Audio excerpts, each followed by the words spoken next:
नमस्कार दर्शकों। हर किसी के मन में ये जानने की जिज्ञासा रहती है कि कुंभकर्ण कितने दिन सोता था। कुंभकर्ण कोई ऐसा वैसा राक्षस नहीं था, बल्कि वह महान ऋषि विश्रवा व कैकसी का पुत्र था।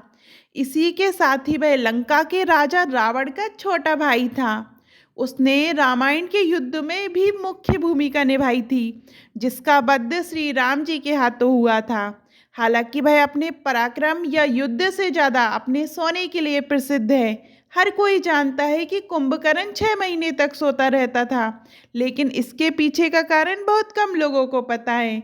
ऐसे में आज हम आपको इसी प्रश्न कुंभकर्ण 6 महीने क्यों सोता था का उत्तर देने वाले हैं। कुंभकर्ण बचपन से ही विशाल शरीर का था, जो दिन प्रतिदिन सामान्य मनुष्यों के शरीर से बहुत बड़ा होता जा रहा था। इस कारण उसे इतनी भूख लगती थी कि वह प्रतिदिन अकेले ही सैकड़ों लोगों का खाना खा जाता था। उसके कारण पृथ्वी पर अन्न भंडार की भी कमी होने लगी थी, जिस कारण उसे 6 माह तक सोने का वरदान या यूं कहें कि श्राप मिला था। कुंभकर्ण के 6 महीने सोने की कथा बहुत ही रोचक है। वह इसलिए क्योंकि भगवान ब्रह्मा ने उसे ये वरदान दिया था, लेकिन ये वरदान की वजह श्राप बनकर उभरा। आखिर ये कैसे हुआ और इसमें किसकी क्या भूमिका थी, आइए इसके बारे में जान लेते हैं। कुंभकर्ण के इतने विशाल शरीर व पराक्रम के कारण आकाश में देवता भी उससे ईर्ष्या करने लगे थे, लेकिन रावण के भय के कारण कोई उसका कुछ नहीं कर सकता था। एक दिन कुंभकर्ण ने अपने दोनों भाई रावण व विभीषण के साथ मिलकर भगवान ब्रह्मा की कठोर तपस्या की। तीनों भाइयों की तपस्या से प्रसन्न होकर भगवान ब्रह्मा ने उन्हें दर्शन दिए। कुंभकर्ण भगवान ब्रह्मा को प्रसन्न करके उनसे इंद्र का राज सिंहासन मांगने वाला था। इसके बाद देवताओं पर कुंभकर्ण का अधिकार हो जाता, जिससे इंद्र बहुत डर गए। किंतु वे भगवान ब्रह्मा को वरदान देने से मना नहीं कर सकते थे, क्योंकि किसी को भी उसकी तपस्या का फल देना उनका कर्तव्य था। इसलिए वे माता सरस्वती के पास सहायता मांगने के लिए गए। जब इंद्रदेव माता सरस्वती के पास गए व उन्हें सारी बात बताई, तो माता सरस्वती ने एक योजना बनाई। उन्होंने देव इंद्र को कहा कि जब कुंभकर्ण भगवान ब्रह्मा जी से वरदान मांग रहा होगा, तब माता सरस्वती उनकी जीभ पर बैठ जाएंगी।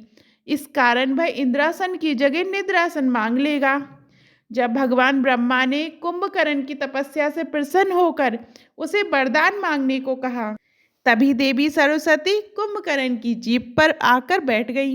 इस कारण कुंभकर्ण के मुंह से इंद्रासन की जगह निद्रासन निकला। भगवान ब्रह्मा ने उसे ये वरदान दे दिया, जिसके फलस्वरूप अब वह जीवन भर केवल सोता ही रहेगा।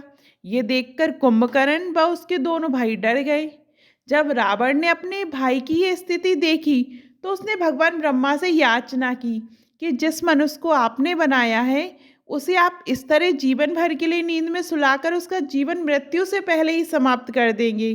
रावण का अपने भाई के प्रति प्रेम व कुंभकर्ण का दुख देखकर भगवान ब्रह्मा को उन पर दया आ गई।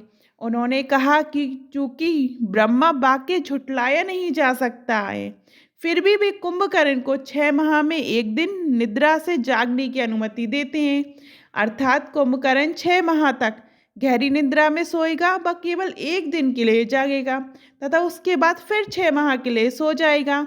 इस घटना के बाद कुंभकर्ण 6 माह तक लगातार सोता था व केवल एक दिन के लिए जागता था।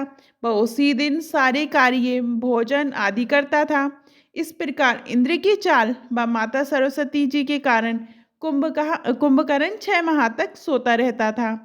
अब आपने ये तो जान लिया कि कुंभकर्ण कितने दिन सोता था, लेकिन बहुत से लोग कुंभकर्ण के जागने को लेकर आशंकित रहते हैं। बहुत लोगों को लगता है कि कुंभकर्ण 6 महीने तक सोता था और फिर अगले 6 महीने तक जागता था।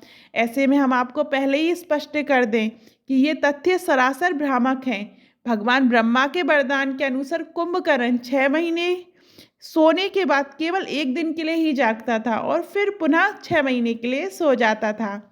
आपको कुंभकर्ण की ये कथा कैसी लगी, कमेंट में ज़रूर बताइएगा। और अभी तक आपने हमारे चैनल धार्मिक चमत्कार को सब्सक्राइब नहीं किया तो सब्सक्राइब करिएगा। धन्यवाद। जय श्री राम।